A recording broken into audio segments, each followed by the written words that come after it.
Hello everyone, and welcome to the introduction video for a new series I will be starting for Rygar 1. This game will not have a config and tech or a modding video. I hope you enjoy the information and that it gives you the best Rygar 1 experience you can have. Any links that are covered will be in the description of the video. This game was developed by Tecmo. Tecmo was a Japanese developer that was founded in 1967 and based out of Tokyo, Japan.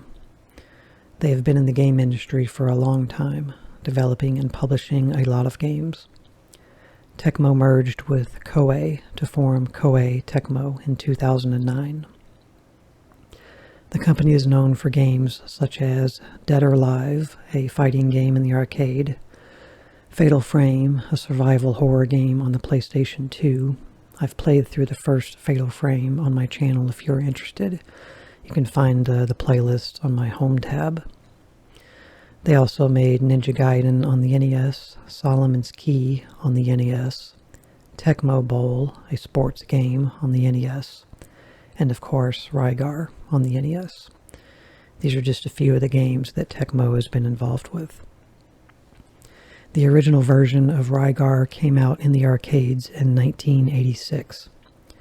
A year later, in 1987, the game was ported to the NES. I'm starting with the NES version because it is likely the version people know about. The arcade version is more of a straightforward action platformer, while the NES version also contains adventure and RPG elements.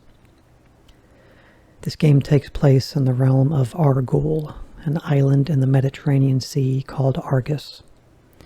We are playing as an undead warrior named Rygar, brought back to life to cleanse the land of evil. Brought upon by the big baddie called Rygar, a weird lion-tiger hybrid thing. Geez, a tough day in the realm of Argul for Rygar. Rygar 1 falls into the genre of Metroidvania, having similarities to Metroid and Castlevania gameplay. I never really liked that descriptor, but everything has to have sub-genres these days. I've put a Wikipedia link to Metroidvania if you would like to read about it in the video's description. I don't think the game sold all that well back in the day. These days it's considered a cult classic while still being obscure at the same time. You probably will either love or hate the game, with no in-between. It's a game where you can get lost and die quickly if you don't know what you're doing. I remember renting this game back in the 90s, never getting anywhere, and probably out of frustration just assumed it's a bad game. Having beat it recently in 2024, yeah, I'm a little late, I can say it's pretty good. It's an early example of a mixed genre game with elements that are now refined and common in modern games. Keep in mind that Rygar on the NES came out only 1 year after Metroid on the NES. The game series God of War on the PlayStation 2 reminds me of Rygar in some ways. Maybe its developers drew some inspiration from it. I've also played the first God of War on my channel as well, and you can find that on the home tab in a playlist. The music in this game is pretty good, if not interesting. Some tracks are a little high pitch or twangy, if that is even a word. It's like a mixture of classical compositions and children's lullaby songs. The musical arrangements have a lot of movement in the melodies.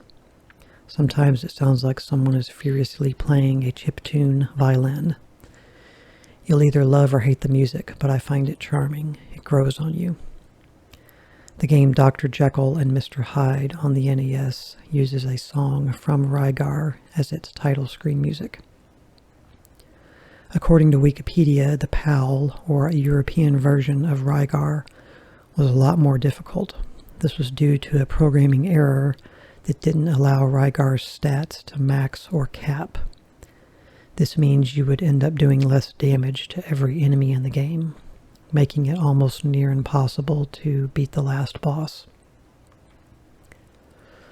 I'm not going to be doing a lot of narration during the playthrough of Rygar 1. I will do my typical video intro and outros, and I'll chime in if I have something to say. There isn't much text to read, and I don't want to talk over all the good music.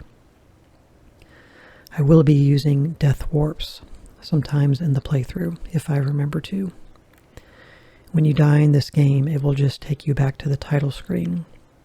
If you start the game again without resetting the game, you get put back at the start of the last area or boss fight you were at. You are given 3 heart containers, and you don't lose your progress, stats, or items you've collected. You do lose any active spells you've cast on yourself and mind points you've built up. Death warping is a good way to simply get health back or just speed up backtracking. I've written up a little help document that I will provide a link to in the description of the gameplay part 1 video. It will be a .txt file on my Google Drive for you to reference if watching or playing for yourself. It contains information about area progression, items, and bosses, just to help you get through the game a little. There are some mods available for this game. I just won't be using any in this playthrough. If you would like to check them out, please see the link in the description.